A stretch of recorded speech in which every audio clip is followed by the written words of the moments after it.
All those opposed? Fantastic, we are in open session. All right, are there any suggestions for a change in the order of business tonight, or do we go with the agenda as it stands? All right, let's proceed then with our agenda. Any public appearances tonight? Seeing none, we will go on then to the consent agenda, which has 3 items, and I'm happy to read those out. We have an approval of staff hirings, we have an approval of staff contract amendments, and we have an approval of a December 13th, 2017 school board meeting and workshop minutes. Move approval of the consent agenda as presented. Thank you. Thank you. All those in favor, please say aye. Aye. All those opposed? Thank you. The consent agenda is approved. That takes us to recognitions. Okay, I have just one item that's on your board docs. I'm not going to read through all the names because I think our principals will recognize them at our next meeting after this occurs, but we have a number of individuals that will be recognized next week as Martin Luther King Outstanding Person Award recipients. So students from 7th grade, through the high school. So following that up, we'll have our principals make sure we recognize them at the next meeting. These are staff or students? These will be students. Yeah. Anyone else for recognitions tonight? Well, we had this really neat thing that happened. I know I talked about Rebecca Fox-Blair being honored by Healthy Classrooms and winning a $3,000 grant along with 2 other teachers within our school district. And I opened up the quarterly, this is the University of Wisconsin School of Medicine and Public Health quarterly newsletter. And here's this big article on grants and healthy classrooms. And I thought, what's the chance they're gonna have a picture of them in the magazine? And there they are. It's Alyssa and the student who actually wrote the grant. So that's incredible recognition. And I already sent, Whose students are they? these are our students, Rebecca Okay. Fox-Blair's Okay. grant. There were 2 other district teachers who received grants that night, but they happened to include this, and it says, she's with the president, and it says, poses with grant recipients Alyssa Hartson, teacher, and Louis Couture, is that how you say Louis's name? High school senior from MG21. So again, this is comes out from the dean of the School of Medicine, so it's pretty impressive. Very cool. And she doesn't know about that yet. Oh. She'll have to watch TV. All right. That then takes us to our correspondence and announcements. And the first item we have is an announcement of our school board election candidates. And shall I? Sure. Shall you? We have 4 candidates for our upcoming election, and they are Eric Hartz, Jason McCutcheon, Andrew McKinney, and Jeff Simpson, our current incumbent. So we have 4 candidates for 3 at-large seats. And 2 big shoes to fill, or 4 big shoes to fill. That's exactly how it was 3 years ago when the 3 of us, Tis where there was true. 4 candidates for 3 spots. That is true. That is true. So, good luck to all the candidates. Yes, absolutely. It's a good gig. Go for it.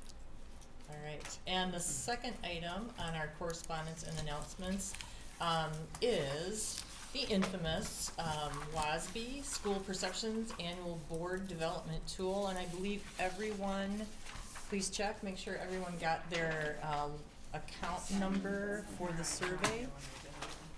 It was on top of the yellow folder. Yeah. I just want to confirm everybody. Thank you. And this is supposed to be done by when, or are we aiming for, I mean, good through June, but do you want to set a, like, say, a couple weeks, or Joyce, just so people do it, or? Could you also send that to us as an attachment in email? No, No, we all but you have each have a individual private stamp, so you login can't- number. You have to have yours specifically. We've always handed it out, but I'd be happy to scan yours, because I did keep a copy, and I'll send you yours electronically. Okay. Yep. because But then I you can, have to have it, cause you just gotta. I do have it, Okay. but this way I can put it in a file and I can Yep. always find it. Yeah. Yep. Because it'll be in my computer versus in my I hands. will send it to you tomorrow. Okay, so we were left with a question of, a horizon, a deadline. Yes, we have until June, but what would be I- reasonable? You know, and I can check, I can't see who completed it, but I can see how many were completed. And so I could check on that and we can just check in. If we kinda think about doing it by. I think that would be February or reasonable something, in so it's a couple this weeks, month. Yeah, this Yeah. month. Yeah, And then you can remind her it doesn't have to. Okay. Sounds good. so shoot for the end of January and then we'll nudge you. Sound Yeah. good? Sounds good. So then Okay. when they're complete, I guess my thought would be, we'll get a report, I can share that out with the board, and then at a future meeting, you can discuss what you wanna do with it. But at least I'll share the data with you. And then, I Thank have you, another item which kinda goes under correspondence, it's the Okay. legislative stuff. Alright. There is a hearing tomorrow on the Teacher Protection Act, which we were all hoping would disappear, but there is a hearing on it, tomorrow at 9:00, so I do plan to go, and my understanding is they're gonna have a series of kind of organizational speakers first, so I'm not sure I'll be able to stay long enough to speak. I know, Dr. Frost is also going with, another teacher to give a statement on it, and so there's a pretty organized effort against it. There also is, at this point, not a Senate version and no Senate co-signers, which indicates possibly not a lot of interest, which would be good. My understanding is that there's gonna be a presentation on the legal issues with it in the beginning too, so maybe this will be the end of it, but I will go to that. There is also a bill that has already passed in the Senate and has had a hearing in the Assembly, but they haven't voted yet, on a competitive bidding mandate. And I have gotten input from Jared and also WSB on why that's not necessarily a good thing, and so I will probably send something on that, cause they have had a hearing which I missed, but just to send some input. That one looks more like it might be difficult to stop just because of where it is in the process, but anyway, just wanted to comment on those two things. Thank you. And I'll send copies of whatever I send. I believe here, and then it carried. I just wanted to make an additional comment about the WASB survey, the board Okay, survey. okay. As I'm mulling this, the deadline to use the code is June 30th. So we wouldn't have to do it as this board, it could be done as the board of the new people coming in. Well, except it rates, it's concerns, It's for the. it's for the past year, it's for where we are as of I was this trying to past remember year. if this one was also about like attitudes about what things to be working on or what things the perceptions are that are of greatest interest to the board members. I'm thinking about that because Well, no, it's really more based on your impressions of how we've done on these different issues, and then the board later, but your point is well taken, in that maybe it should be the new board who decides what to work on next year, but they would have to have that's this, the part I was getting to, but and the I don't know what survey that would means need for to be when we done do by this. this board, really. Fair enough. So if this board does the survey, I guess I'd like to propose at this time, that gives the new board data to work with. And it would be, I'm more just mulling the appropriateness of my involvement, knowing that I'm cycling off to have this be meaningful to the people who will be coming next. So yes, I can certainly comment on complete the survey from the perspective you said that it's a retroactive, like what Right. has been happening. That's cool. And then the people who will get that, maybe I guess what I'd propose is that be scheduled to be talked about by the new incoming board members in April or whenever, May. We're thinking. Just thinking Or about in that. summer. So I throw that out there for you guys to That talk might about. not be a bad thought, yeah. There's no point in me You guys arguing with can- all of you about what my priorities are Yes, to yeah. be working on. It's good, yeah, it's a good thought. So I will still complete it by the end of January then, is what I guess I'm saying. Okay, so Okay. we are currently still on correspondence and announcements. I received a note from a member of the facilities committee meeting, and I know Dan received it as well. And she also requested that be sent to all the board members because she didn't have emails, at least that's what she said in this. And I just wanted to bring that to the attention of the board, because I know we're kind of struggling as the facilities committee starts to get lots of information, a lot of it we still aren't getting. But specifically last night, the presentation included, it was supposed to be talk about where we are today and plans for going forward and costs for effectively facilities and fields for athletics and extracurriculars. And one of the concerns that was written here and voiced by another member of the committee was that they didn't receive any information prior to getting the plan about what our current programming is and current use of facilities and grounds and the challenges with the current facilities and grounds. And so having that information as we start, as a board, start looking at that, that might be helpful. And it might be also helpful to know that as we receive input from them, they didn't get an in-depth feel about that. They just got a plan with a list of different facilities on different properties. So. Okay, so just to help me to clarify, as this is a piece of correspondence. The person is expressing a concern and a need, and so at this point, has that email been shared with the entire board? It has. Okay, I just wanted to, Okay. Along with I my didn't response. know, Yep, I read all I it. knew There's was Sundance response to it. Okay. when I opened it and got it. yep, I'm just checking in. Yeah, Yep, to perfect. make sure that that has Perfect, occurred. that's great. Okay. So, no doubt that will come up in future conversation. Mhm. Okay, thank you. Any other correspondence or announcement? Jeff? The drama club has another play coming up, not this weekend, but next weekend. The 18th, 19th, and 20th. So. My son is not in this one, but they do really good work, and sometimes they get overlooked for the musical. So, Yeah, it is nice to be able to go to that. I Yeah. missed the last one, but what's that, this Friday? no, next I mean, week. next Yeah, weekend, next yeah. weekend. Next, Okay. 18th, 19th, and 20th. That's the play.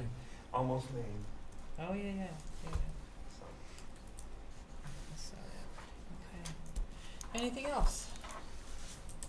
All right, thank you. That will take us to our administrative reports and our superintendent. Okay, so first item, I just shared with you the updated data on our social media presence up through the end of December, indicating where we're at as far as our three district-wide social media platforms, Facebook, Twitter, and Instagram.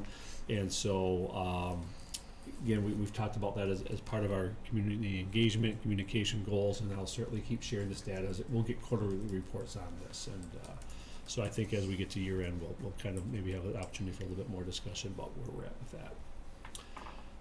that.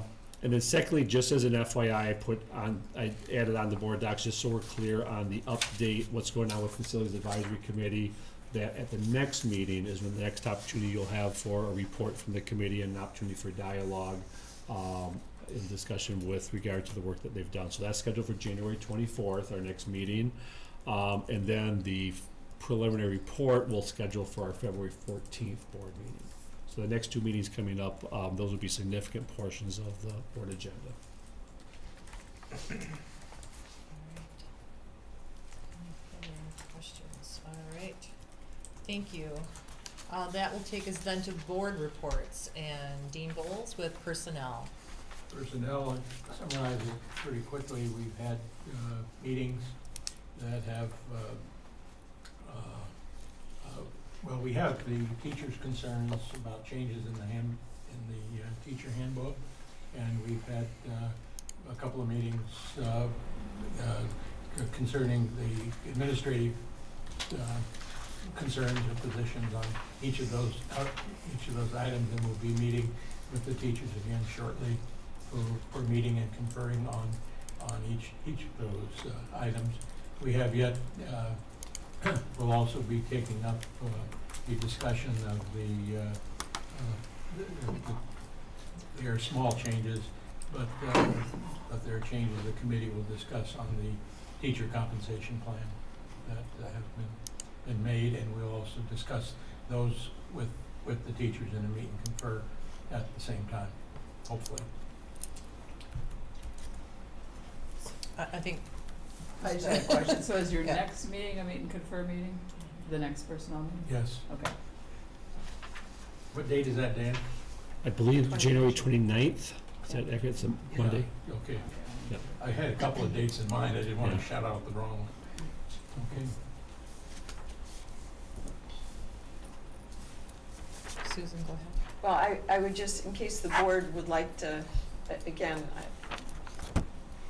if we're on a time constraint, there were a total of, I think like 16 issues that the teachers had presented to the Personnel Committee. And the Personnel Committee took 3 meetings and has gone through each of them. And on each of those items, there is an administrative recommendation and a committee consensus and directive for, again, ultimately taking it to the meet and confer, but there is a committee position. So I don't know if the board is interested in that. We do have those documents, and Dan and Nicole have done an excellent job of taking each of the items and putting down the administrative position and the committee position and the directive. So all those 16 items are going to the meet and that are ready to be discussed at the meet and confer, as well as the teacher compensation plan. Effectively, all of those revisions were approved by the committee in October, and to go to the meet and confer. And the board actually had access to those at the last meeting. So, what I am hearing from you is an inquiry for the board. If we're interested in hearing or looking at those items prior to the meet and confer, or if we'd like to wait until after the meet and confer to visit those as an entire board? Right, just in case Okay. they want to see that list. Yep. Because we do have the list the teachers gave us. We do have an updated list with, because I know Dean didn't go through what the list was, and that Okay. would take a while. Okay. So it is available, and Yeah, all the documents are on, on board docs on the Personnel. January 3rd Personnel Committee Right. meeting. right, so you can see those if you want to see those. And you can look at the list in the minutes. It doesn't tell what the positions are, but it has the lists. Okay, so thank you for alerting the board to that information. And then I would direct back to our committee chair. What is your preference as far as bringing it to the whole board? Would you prefer to wait until after the meet and confer? Well, the items that are there are, have the benefit of having the administration position on that, and in some cases, we've reworded it or we have statements on it, but I don't want anything to preempt the meet and confer, and to listen to, we'll share our concerns and listen to that. We'll come out of that with probably different conclusions, or Sure. in some cases, maybe not. So then the board can just look forward to your report following the I meet would and wait confer. until after ours unless you have some concerns about it, and get them. If the board's interested in the list, it's available under the Personnel Committee Correct, agenda items. correct. Well, and so my question is, if, for ones that the committee has kind of approved and feel ready to move on, is the point of taking it to meet and confer to report to them, or you're still collecting input and then going back and discussing more before it comes to the board, or is that sort of up in the air? Well, we've probably taken more time this year in dealing with the administrative positions, and some language has changed, but I don't think that is preempting the meet and confer. So, We're not gonna go, I don't intend to go there and say, here's what we've decided, take it or leave it. right, so that was my question, I guess. So even though the committee has already voted on some of the things or come to consensus, you're gonna get additional input and then you'll probably have another personnel meeting to discuss it before you come to the board, Or it sounds do like. it at that time, depending on Right, the depending on what the it is. importance of the item. Okay, I just was trying to get a handle on the policy. I won't be able to come on the 29th because I'll be out of town, but I'd like to come to those meet and confer meetings, but that's okay. I don't have a formal role, so that's fine. Okay. Anything further okay. Thank you. That will take us then to our possible action items, and that would be our capital projects budget. Yes, so this was presented at the December 13th board meeting, and so tonight we're just asking for approval. Nothing has changed. We've not even been able to update the numbers, but we feel very confident. If as we continue through, we will be working with Findorf. They will be going out to bid starting tomorrow once we get the official okay from the board, and if dollar amounts become freed up, we will come back as the process goes along and get additional okay for additional projects. But right now, we're looking at $658,000, which is a significant increase over the last 4 or 5 years, thanks to the operational referendum, and is helping us slowly chip away at that large capital maintenance project that is over $16 million. Susan? Move approval of the 2018-19 capital projects budget as presented. Do we have a second?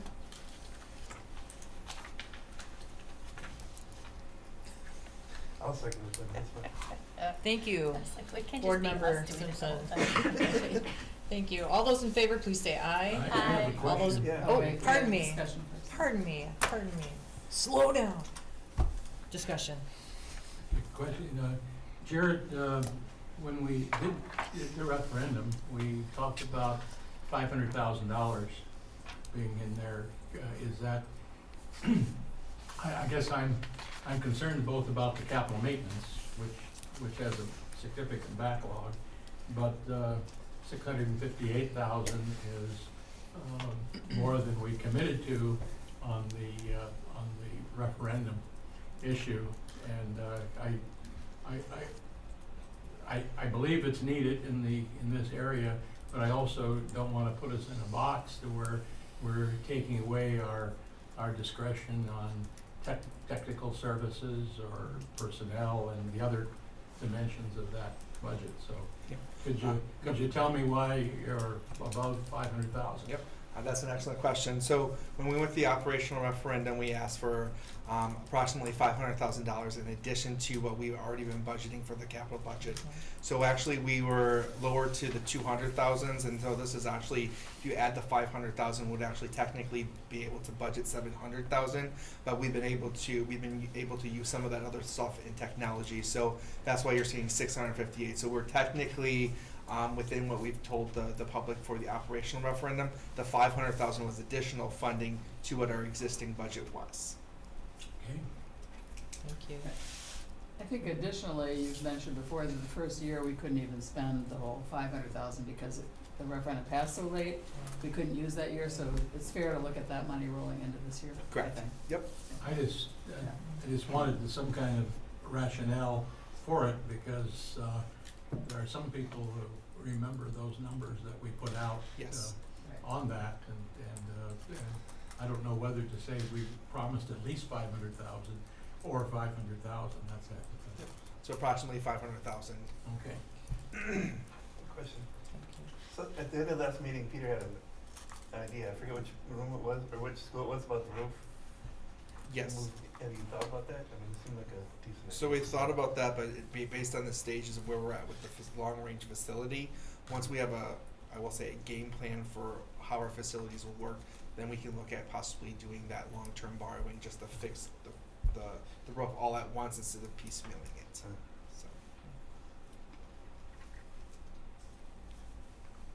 Any other questions? Again, apologies for moving a little too fast.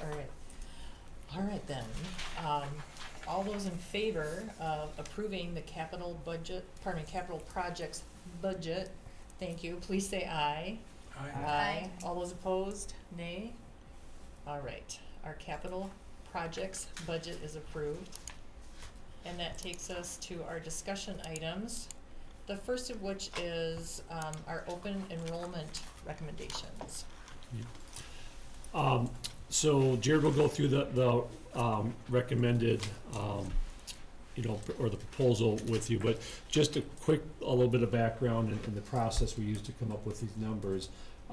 If you recall, several years ago, the state law required boards to approve your seats in January with good intentions. The idea is so parents that want to apply when the open enrollment period starts in February have an idea if there are available seats or not in a particular school district.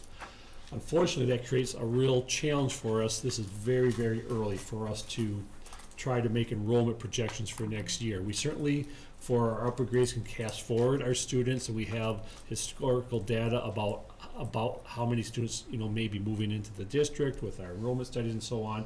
But the real challenge is at our early ages, 4K and 5K, working with our census data, and it certainly isn't, we do the best we can. So we spent a lot of time working with our principals as well, looking through these numbers, and we want to be cognizant of the space issues that we have, but also following the spirit of the law that says we have to take kids if we have space in individual buildings. So with that, Jared will go through the recommendations. All right, so what we're gonna talk about tonight is proposed number of seats based on our calculation, and I'll explain to you how we came to these calculations. Then at the next board meeting in January, we will come with the final recommendation, and that recommendation will not be broken down by building, because we need to approve by grade level. Allows the district to have flexibility. If all of a sudden, we had anticipated potentially some free area at Taylor Prairie, but we saw growth there, but we saw a decline on, and the district still has the ability to place them. So if you recall last year, we approve it by grade level, but obviously as a board, to make those decisions, we think it's important that you see by building. So that's what you're going to see tonight, but I wanted to give you the heads up there. Open enrollment runs from the beginning of February through the end of April. At that time, the district would follow our administrative rules in placing those based on the number of seats that are approved. Just talking a little bit about the spreadsheet that you have in front of you, it's broken down by schools, and then the grade, and then what our current enrollment is as of January 2nd. We then take those numbers and we roll them forward. So if, for example, we'll keep it simple, if kindergarten at Taylor Prairie is 100, we'll roll them forward to first grade and apply 100. We will then look at historical data, talk with the building principal, look at if there was any growth from September to January, and apply, and then look at our enrollment studies that we've done for the facilities, and determine what do we believe is a good number to apply for resident growth. So then we can say, okay, if we add 100 as a cast forward, we might add a 7 additional possible move-ins, so we have 107. The next thing then we have to look at is, when we're looking at open enrollment, is we look at our class size goal. We have board policy that states that we have a minimum and a maximum for our ranges, and then we have a goal. Obviously, when we talk about looking at open enrollment law, they have specifically stated that the district needs to have a clear process in determining how do you determine what that is. By looking at the goal and then looking at building capacity, those are the two areas that we can look at. So when we look at staffing to the goal, and the other part of it too is this is not a staffing plan. Right now, this is looking at potential open enrollment numbers. We'll continue to monitor what our enrollment looks like and possibly look at that. So then what we do is, once we roll those students forward and we apply what we believe is what our resident growth is going to potentially look like, we then determine, okay, right now we have maybe 8 sections in kindergarten. Looking at the goal, if that 8 section gets us within close to the goal, then we have to say we need additional open enrollment seats to fill to meet that goal number.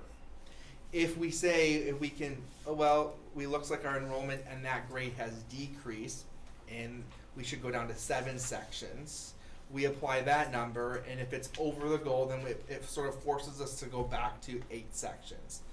And we look back and forth and having those conversations with the building principal. So for tonight, you'll see that we are proposing, a kindergarten, a projected enrollment for next year of 150 students. Maintaining the 8 sections that we have there brings our class size average to 18.75. The class size goal is 20, which technically says that we need 10 additional students from what we've casted forward, along with what we've already projected for growth, to meet our class size goals. And that's how we come up with our recommended open enrollment number. If we decreased a section, and went from 8 to 7, obviously that's gonna change that 18.75 class average, and if we would potentially be over our class. So what we try to do is, looking at that percentage is like if we go over the class size by a lot, average, then we need to bring it down, or if we're gonna be outside of the maximum or below the minimum. So that's what we've done for every single grade level that's here. What I can tell you is we're not accepting open enrollment at the high school. We're starting to see class sizes of 270 come in, and that's where we believe is at capacity overall for us, for our programming, because we're potentially not adding additional staff. Glacial Drumlin, we're all very well aware that that building is at capacity. And so even if you look through here by different section of scenarios, there is potential some grade levels that you could add open enrollment because we're not meeting the class size average.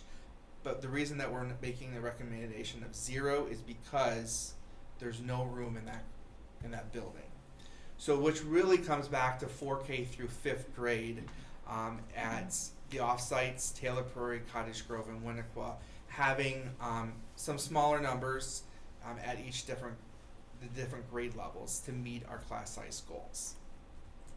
And really what we're doing is state law sort of puts it in place for us, saying that yes, as a district, you need to develop your procedures and policies of what you're going to follow, and we have a very clear class size goal. And based on what we're seeing with residential growth and what we're seeing on our projections, I don't believe that our enrollment projections are understated. I would definitely say that we are going into open enrollment because we haven't seen the large growth happen yet. We know it's coming.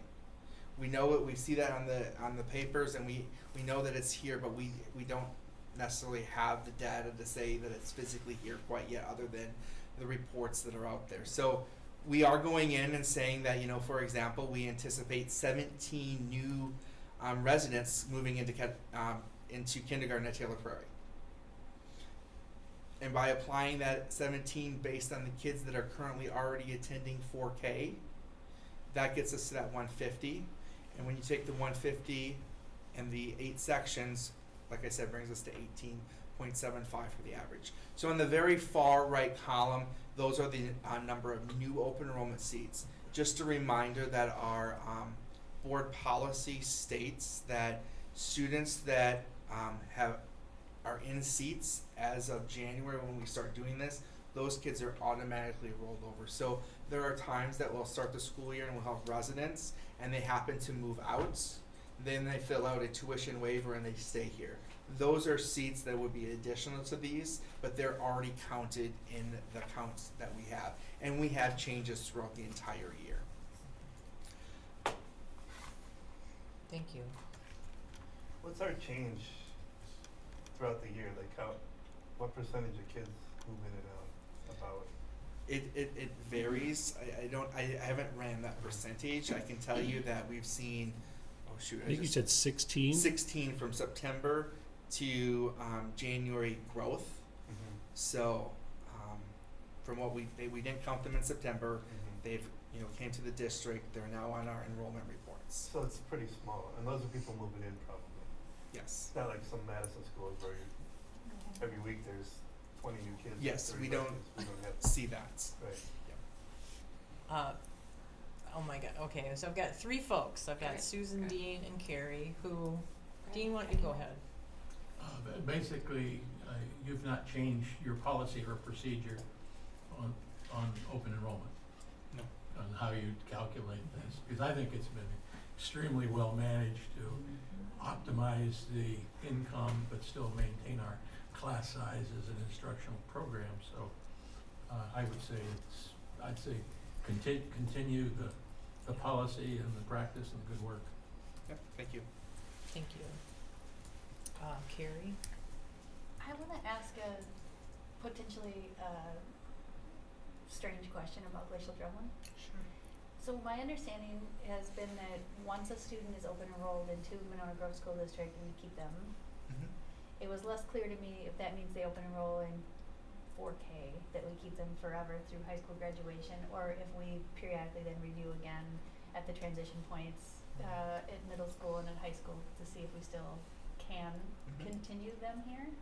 So when we have a year like this, that we're not taking anyone new open enrollment at Glacial Drumlin or at Monona Grove, has it been the practice that we would also look at students who are currently open enrolling and ask this really very unpopular question to anyone who's currently open enrolled, including friends of my children, that we can't keep having you open enrolled to finish that segment of your schooling because our schools are over capacity.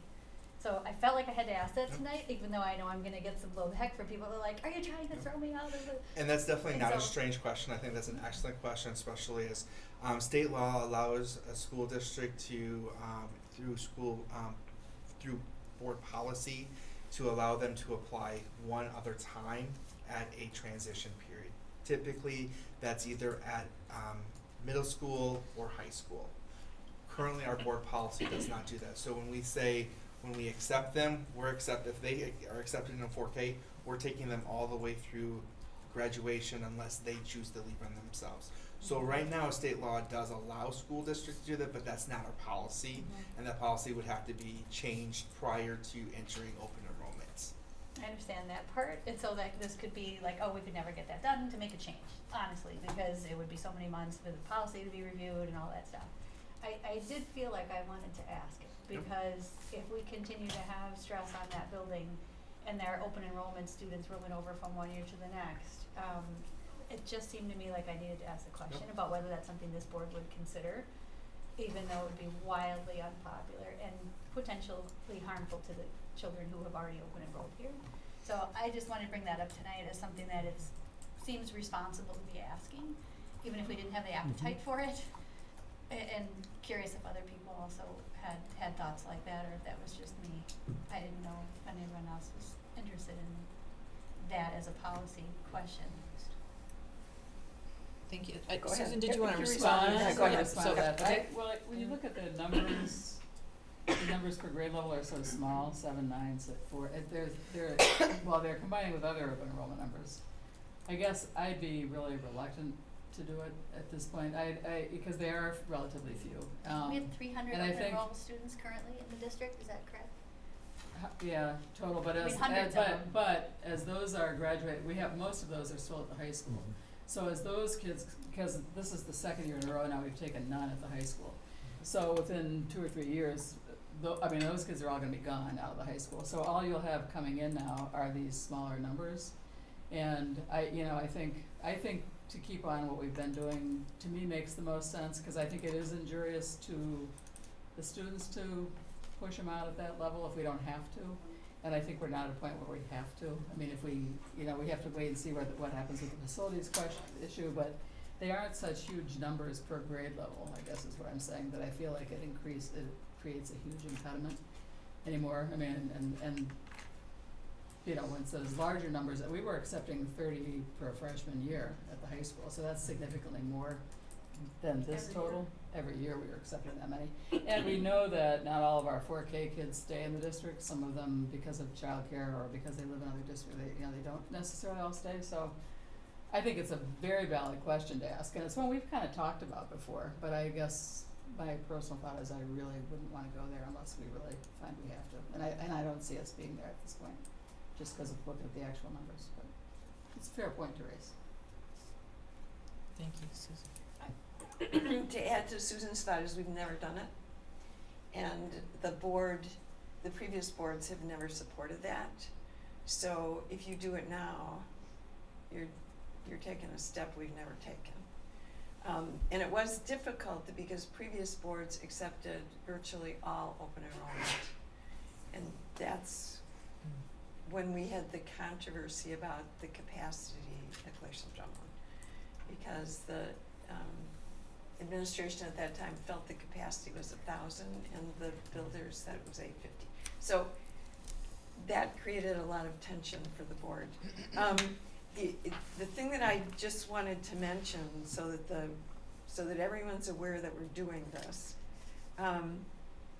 it looks like we're looking at effectively 4 students for 5th grade. Is that 4 students for 5th grade. Is that right? At 1 o'clock, let's see. Yeah, but there aren't any Oh, there are none for of glacial those drumline. Yes, Okay. that is correct. Okay, so that means we're gonna have 4 additional students coming in to that next 6th grade, and it looks like 4 isn't a big deal, cause we have 7 sections and that can probably be absorbed. But when I look at a number like 9 for the 4th grade, and I also see 5 at the 4th grade in Cottage Grove, I see 14. And I see effectively, about 10 sections of, those will be approximately 10 sections of Yep. 5th graders. And we are actually, when I add that up, if you just look at the seven of those 12 sections we'd start over at 23.29. Am I reading that right? And I'm a little concerned about that because we have taken a position that we aren't gonna take open enrollment that starts us over. Mm-hmm. So if you approve this, then now, are any of those siblings? Cause I know if there's. We won't know siblings Oh. until the process is done. Till we draw, we're just Yeah. approving the numbers. Yep. Okay, so I guess I would ask the board why we would do that when we said we're gonna stay with, we've worked very hard to keep right at or just below, so why would we take an open enrollment number that we know is gonna put us over in 80% of the sections? I'll answer that. Actually, those numbers do not put you over, they put you to the goal, which is our policy. 23.23, that puts 4.3, that puts me, Which grade are you looking at? I was looking at 4th, In which building? both, because they're gonna come together You're at just saying 6th. when they roll into 6th I'm looking grade, at 2 years when from they now. roll into 6th grade, because Right, I If- don't care about 4th and 5th, cause we Okay. have the room in those buildings. Right. It's 6th, Right. and I don't want anybody to come back to me saying, you accepted these kids knowing you probably would be over. And they're gonna look at me, because it sure looks Okay. like we could be, Mm-hmm. or we are planning that we minimally would be. Okay. And now, you have to evaluate these kids in 6th grade and decide whether or not they can stay, and I don't Okay. wanna do that at all. so those 14, if we actually get 14 applications in a single grade, which is unlikely, if you got all 14, at those upper grades, we don't get that many per grade, generally. Upper elementary. Okay, but even if you did, that would take you exactly to your board goal. Adding 14 takes you to exactly 23 for class size. How come I came up with 23.43? Well, it says 20, you're looking at. I'm looking, it's gonna be like 20,000 plus, if you look at the enrollment projections that you've been handing the facility committee, you're moving up. So, you're talking about taking open enrollment kids in 4th grade who are gonna be in 6th grade in 2 years with an ever increasing enrollment. Right, but the law says you have to take kids if you have space. We have space in Winnequa, we have space in Cottage Grove. So what the law says, if you don't want, if you're worried about space at Glacial Drumlin, then make them reapply when they move into 6th grade. So the law also says that you may set your own guidelines and your own capacity, which we did. And right now, I'm sorry, I would have pulled this up, but I don't have the administrative rules approved by you guys on class size Well, you guidelines. have the guidelines are in the policy. That's policy. So you I can have pull the it up. policy, It's so the- policy, and they're all the same as they've always been, That's right. and you can Right. pull it up right now. And again, that goes to, trying to stay at the goal. Right, Can I go next?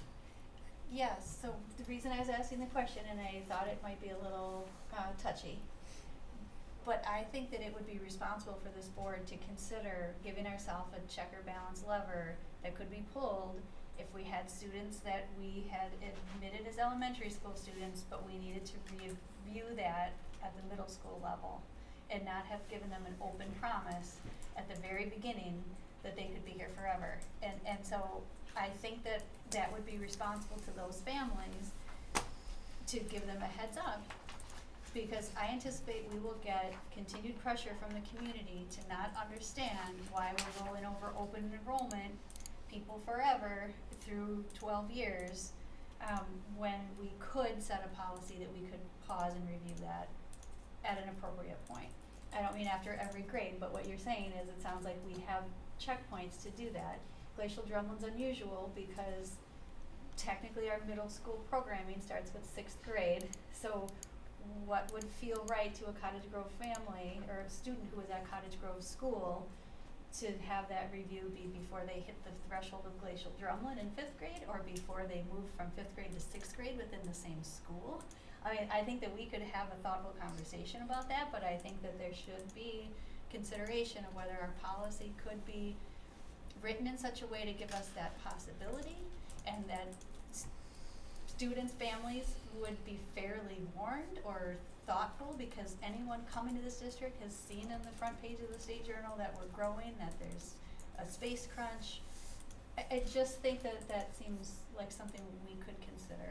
I think that it would be wildly unpopular, and yet I just think that it might be a lever that we want to push or pull at some point, be able to. Dean or Susan, I'm sorry, I don't Go ahead. know who went first here, but.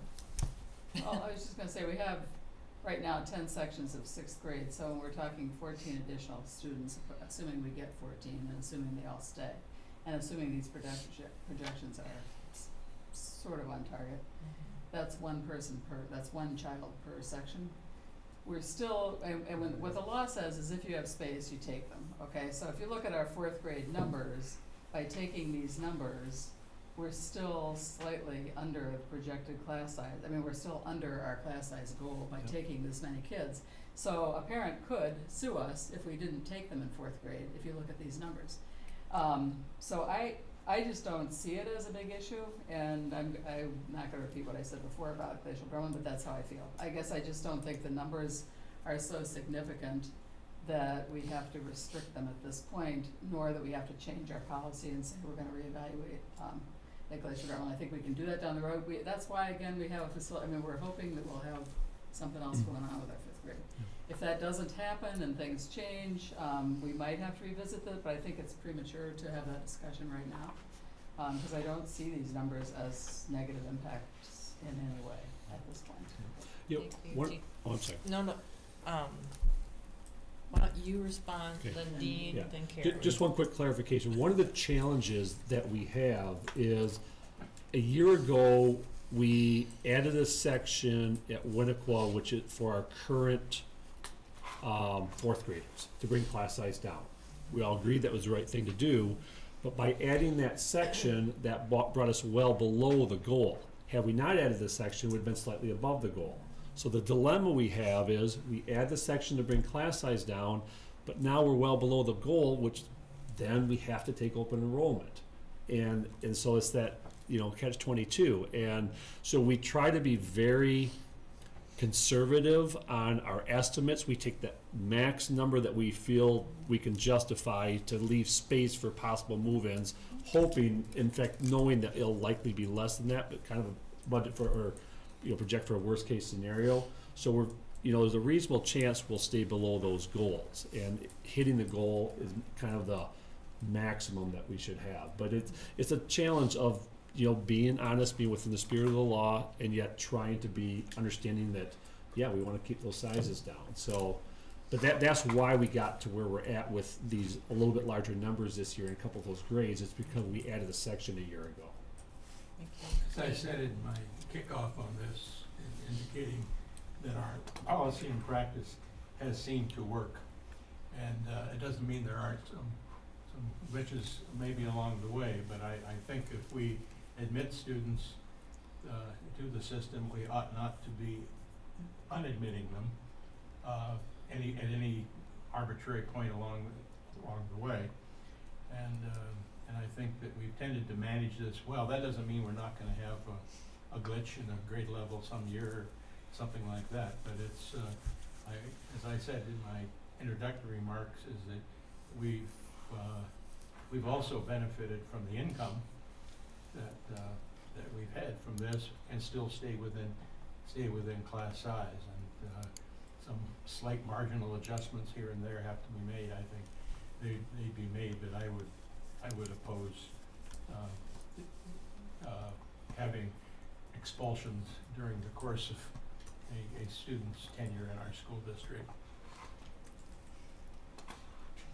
I disagree with the idea of having the promise of 10 or 12 years with us with no future point that we might reevaluate that.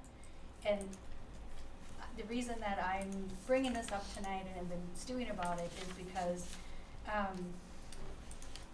it's going to be very difficult. The 60 or so positions that we're proposing right now will end up as a group at Glacial Drumlin, along with maybe we have 50 or 75 current student open enrollment. So whether that adds up to 100 or 150 when that group is at Glacial Drumlin, in a few years from now, all those families would say, but you never told me that it was a possibility that I wouldn't have continued in the district, or I wouldn't have come here as a first grader, second grader, kindergarten, or whatever.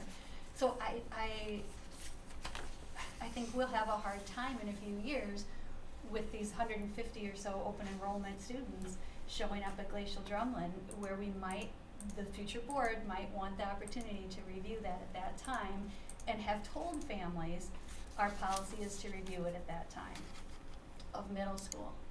And if we don't change the policy now, if you say, well, let's kick that can down the road and change the policy when we need it, then you're 5 years from now and you have a grandfathered in group of first graders, second graders, third graders, fourth graders who've all been told they're here forever. So then you still have another 4 years after you change the policy to catch up with people who were promised.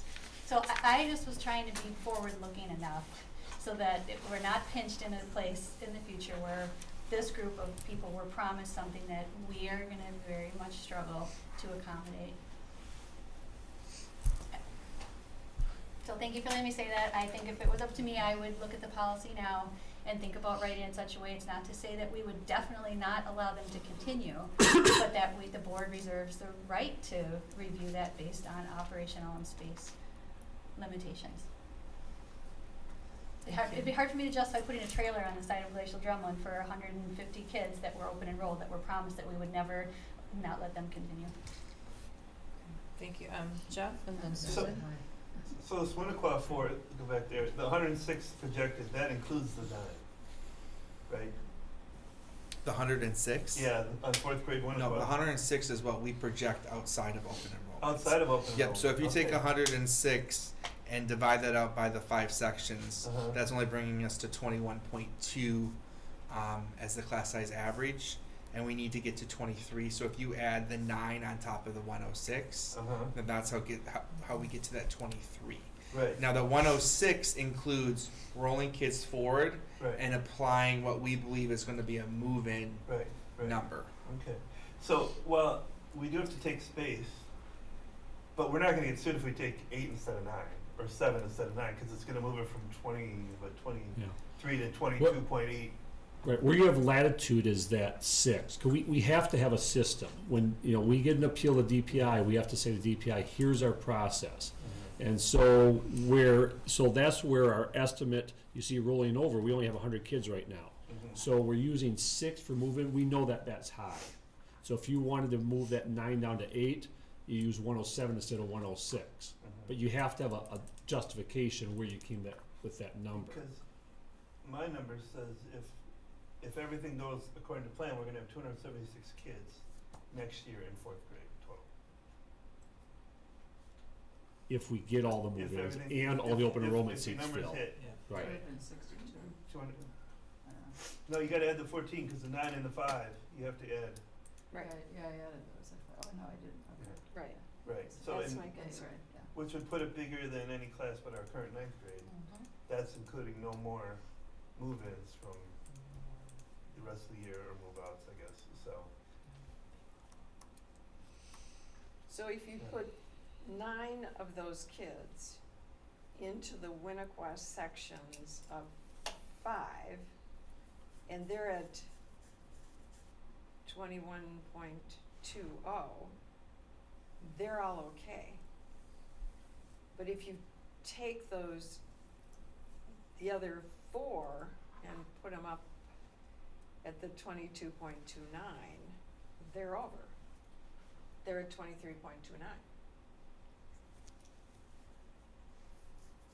When they come together, those sections, I mean, I'm looking at those sections in 6th grade as combined, Mm-hmm. right? So currently Am I doing combined, this?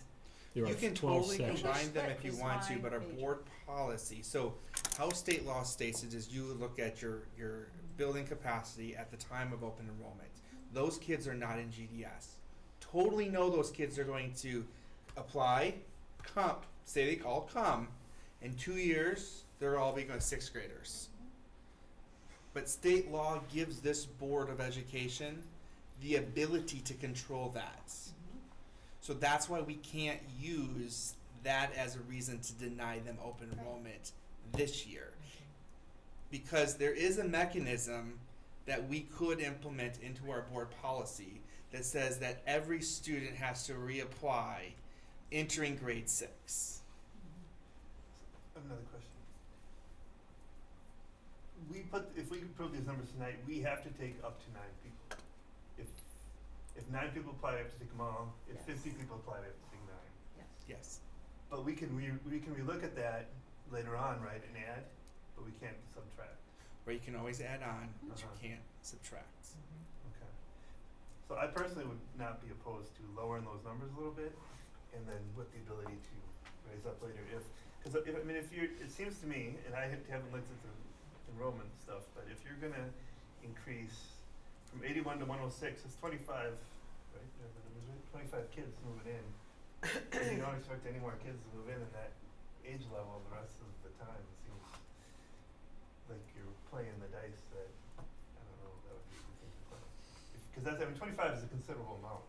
So if we don't get that, then you could add kids later on in the process, right? At what Just date? that we don't get it, they might move in over the summer. I remember from the Right. last couple of years of this. I know, The but- problem with that is that they could potentially move in over the Right. summer by which we've already let in I additional understand open that. enrollment Right, seats. right. And so I was But like, if dang it. you- Could you just not move in July You or can't August? assume that 20 people are gonna move in August every year in the same class, right? I mean, if it comes to July and there's 6 instead of 25, then you have some room to play with. I mean, obviously it's a pain in the butt no matter what you're doing, but it just, I mean, I see adding some, but I wouldn't be opposed to dropping a couple numbers off of those, the 9 and 5. So Jared, tell me again, when I look at the 4th grade in Cottage Grove, and I'm at 22.29, and I take 5 more kids, those 5 sections are gonna be at 23.29, right? There's 7 sections, Susan. Yes, in I Cottage get Grove. it, but 5 of the 7 would be over, correct? If you add 5 to 156, you're now at 161. Okay, Divide that by 7 sections, you're at 23 a section. okay. Is So it- why? Are we looking at the same numbers? Yeah, I'm looking Yeah. at that too. So why is the projected size for 2018-19 22.29?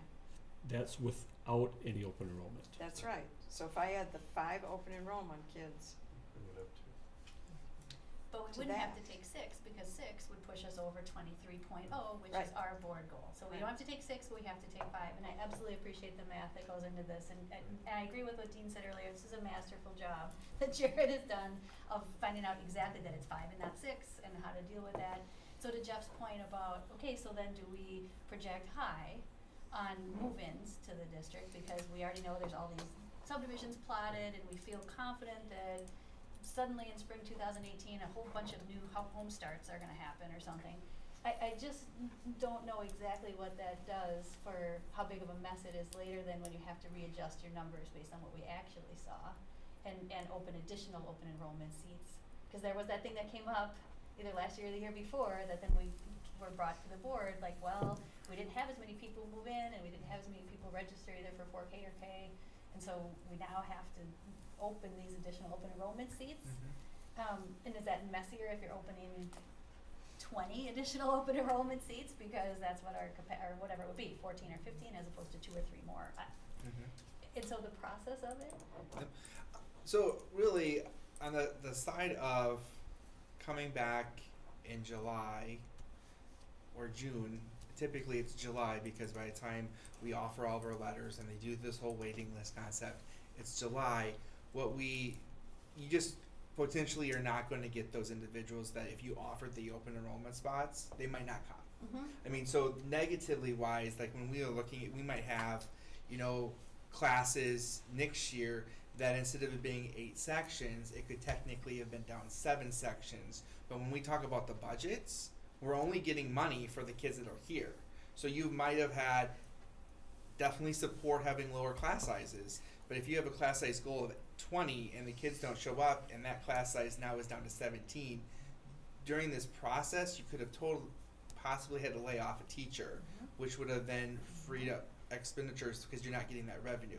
Now, what I can tell you based on what we've put in for enrollment increase, before open enrollment, we're projecting 62 new residents to move in the district. and that seems high to you? I think based on what we've seen, I think we're at that tipping point. Mhm. But doesn't mean that we can't. I mean, we could have all of a sudden, but we're not. I mean, we see subdivisions plotted, and what we're seeing is individuals that are moving into the district, and they're typically moving in, and they have smaller children, not even at the 4K level. Yes, 3 years ago we had a really unique situation in 6th grade. We had, I think, 13 new students move in, but that's not been the history here. So we've looked at those, and and last year we applied on average 5 per grade level. We didn't meet that. We ended up growing by 22 students. Not 60. And so being able to balance the class size, and I totally get it. We have to be looking at as well what's going to happen in a couple of years, because if they come, we have made a commitment that they're going to be here, and if every year there's going to be potentially additional students moving in. But what I can also tell you is when I run the numbers for the last 5 years of applications, once you hit grade 3 up to 8th grade, the average is 9 applications we receive. Mm-hmm. Now that doesn't mean that you should make your decision based off of that, because individuals that are watching this is published in the newspaper, they say, hey, you know what, they have numbers, so let's apply. Over the number of years, we have decreased that. I mean, we used to take 4 or 5 years ago 100 open enrollment spots. Last year, we ended up taking 63. We are asking for 67 tonight. Now, we have significantly decreased. I think it's important that we keep in mind, but I also think to the letter of the law is we can all sit around the table and say, let's add some more enrollment numbers, but I also feel like if someone wants to, worst case scenario, someone appeals it to DPI and they get in. Well, then are we going to find that once that is out, I mean, everybody's going to appeal. It's a pretty simple process. You send a letter to DPI, and then we have to submit this massive, why did you come up with this enrollment number, and why did you use this, and why did you deny that? I mean, I get it, but I think also we are adding 62 residents to these numbers already. And it's a unique situation. We're going through a facility study. There's potentially relief in the future. That's not today. We have to keep in mind that they are coming, but how do we balance that when we believe that we're going to educate them through the entire time here? The state says, well, you do have a mechanism if you want to. Would it help you in the process if the board had a policy to review that at the middle school transition point? I don't mean you personally, Jared, but is that from a business management perspective? Because we're also balancing the revenue to be gained from the open enrollment students. And so I get that it's not necessarily a easy financial decision. I don't think financially it would matter either way. I think what it does is it makes it easier to make these decisions like we're talking about tonight. Because it would be like the question that Susan brought up, well, these are going to be this much more when they get to 6th grade. Well, we won't have to worry about that, technically, because you could say, well, we're going to make them reapply. But on the business side of things, Do you have a sense among your colleagues of how many districts do have student families reapply at 6th grade? Is everyone what I doing can that tell you except us, or is nobody majority of doing the it? schools are not in the situation where we are. They pretty much accept all open enrollments. that apply. That's good to know. So, but I mean, it's all over. Some of them are at the high school level, some of them are at, so it just depends where that, and for us it's unique because our college grade 5th graders at GDS, and that's why we have to say sort of 6th grade, because that's when they all come together. Years ago, before they had, when Verona was getting heavy growth, at one time they did have policy you had to reapply going into middle school. But, obviously they've, had quite a few new buildings, since that time and have adjusted. So I think the other schools that have experienced heavy growth from time to time have put those policies in place. I think it is rare. And as you know, the only district that has more open enrollment than us in this area is McFarland, and that's because of the virtual school. So the other districts don't have the same issues, that That's we good to have. know. Yeah, this is clearly unique. I was gonna say, we can't change the policy for this year anyway, because it's gotta be done before now, if we were gonna do it, so it's a future conversation, it's not, Yeah. I can't do it relative. Thank So you, you're, Jeff. you're 4th grade, going back to 4th grade, and just because that's the thing, I've looked at the numbers, but you counting 4th graders moving out of Cottage Grove. No, I'm actually counting 5 additional coming in. The Because currently the 151 3rd grade is Yeah, at 151, Oh, and I'm okay. projecting Sorry. that we'll have Yeah, 5. No, that's right. And, that person would rather be, and I don't know about anybody else, I'd rather be at 22.29 than 23.1, I think we all would rather be, we just can't legally say, sorry, we can't take you. But we could be, they're not gonna be sued if we're at 22.8 instead of, If you're the individual parent whose kid doesn't get in, Yeah. then you But- can sue. But keep in mind, we have estimated very high. We've estimated 11 move-ins for that grade. Right. That's highly unlikely we're gonna get that many. So but we feel we can justify that number because that is, we have had that, that one time. And, it's possible. So that's the cushion that we have. In all likelihood, we'll end up less than that 23. and if we're not, then there's problems. And I like how we do it, like, are all 63 people from last year still here? Did they come back the next year? Yep. Yeah, so. I should say that not all 6. They're currently here, so 4K kids will lose some because they'll go back because they're here for learning ladder or a daycare situation. Because I think that if it comes to any kid on here that has to go in a pod, that means the facilities committee didn't do the job. Because I think by the time we get to the 4KKers, we better have some solutions through Yeah. what we're going through now. But I'm just saying, I understand what you're saying, I agree with everything, I just wouldn't be opposed to knocking 1 or 2 off some bigger numbers, that's all. And definitely tonight is for just conversation. Obviously we can take that back and talk with our principals and see if we're seeing anything else and look at numbers and possibly be able to come back with. I just don't want us to get into the mechanism or the process of that when we bring up enrollment numbers that we start adjusting enrollment numbers of what we're projecting, because I think that can also put us down a slippery slope. That parents know, let's watch the board meetings that are taped and say, well, they don't want that, so they're just inflating the enrollment number. Right. I just get a little nervous if there's more than 1 kid per section of open enrollment. That makes me a little bit nervous. Okay, so I've got Dean and then Carrie. I would suggest that we've had a pretty good initial discussion here tonight, and if there's a request from either Carrie or Jeff or others to put it on the agenda for next week, but let's put a motion on the table for discussion and debate and resolve the issue. Yeah, I'm ready to make a request, so I appreciate you suggesting that. I was strongly interested to see what the Verona policy was, and I wonder if that's something that the policy committee could research and see what a model of that would have looked like, to give the board the opportunity to request reapplication, which is totally different than saying we will require reapplication in 6th grade. I'm just sort of curious in what that policy language would look like, and whether that's something the policy committee could look at as a future thing, not that's going to affect this 2018-19, but I would like to request that be considered. Okay. Thank you. And I would assume we'd have more full board discussion on that before we go to policy, because I'd want a board directive before I'd want to take that as policy.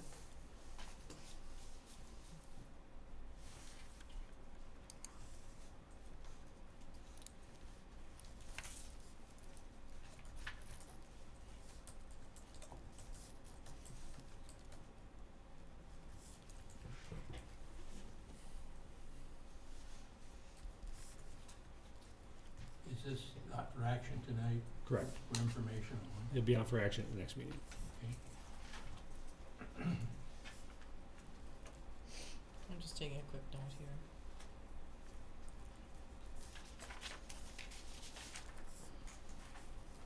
Susan, how many people are you looking for from this group to have interest in that before the policy committee might Majority, look into it? Okay, majority. okay. Cause I have no idea how many people would even be I interested don't in either, that. that's why I would like the And I didn't know if majority people before are we- ready for a thumbs up, thumbs down kind of thing tonight, or if we need Peter here for Well, voting. We're not really agendized to discuss Right, it, we really- so, yeah. Should make sure if we're gonna have the discussion, we agendize it as policy discussion, Okay. not Right. open enrollment discussion. Right. Okay. All right, thank you. I've got notes on most. Anything else for Jared on open enroll? Okay, thank you very much for the time and energy. All right, are we ready then to move to our second item? Yes, okay, thank you. So the second item in our discussion section is our 2018 proposed WASB Delegate Assembly resolutions, and I believe you have that both electronically as well as paper copy. And Carrie is our delegate. Yeah. The board docs version of the WASB resolutions and the paper document, I think, are two different sections Yeah. of the resolutions Okay. that are being Yeah, yeah. Gotcha. proposed. Yeah, so you missed. So, what I was looking for tonight is just any concerns with any of these items. Generally, my understanding in the past is generally this board has been in alignment with what WASB is proposing on these things, and at my first read, I didn't find anything objectionable that jumped out to me, so I was bringing it tonight just to hear what other board members wanted to raise as any objections,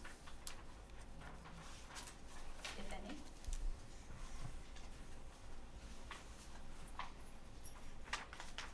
Susan? I thought they all looked good, and I'd be comfortable with your supporting all of them. It was interesting, because I had read the ones online, and there are some different ones in here, but just perusing these in the last couple of months, they look appropriate to me as well.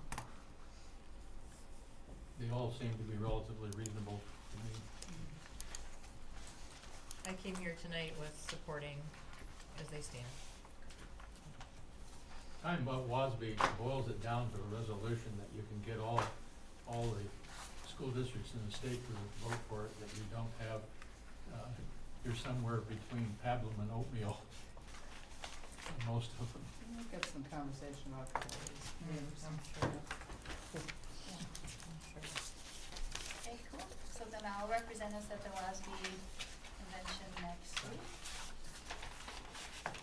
Thank you. So I guess you have a consensus that we are all, I mean, So I was hearing. that we're all supportive. And we didn't hear from a couple people, but. Represent us well. Yeah. I'm sure they'll buy Which I it. really think just means showing up. And sometimes the controversial ones are not the ones you think will be, so you might be surprised. It's interesting. Yeah, It's all there's interesting. it's always a hidden. It is, Because after we pass these, the legislature will pick and write them up and pass them for us, so, Yeah. Sure they will. yeah.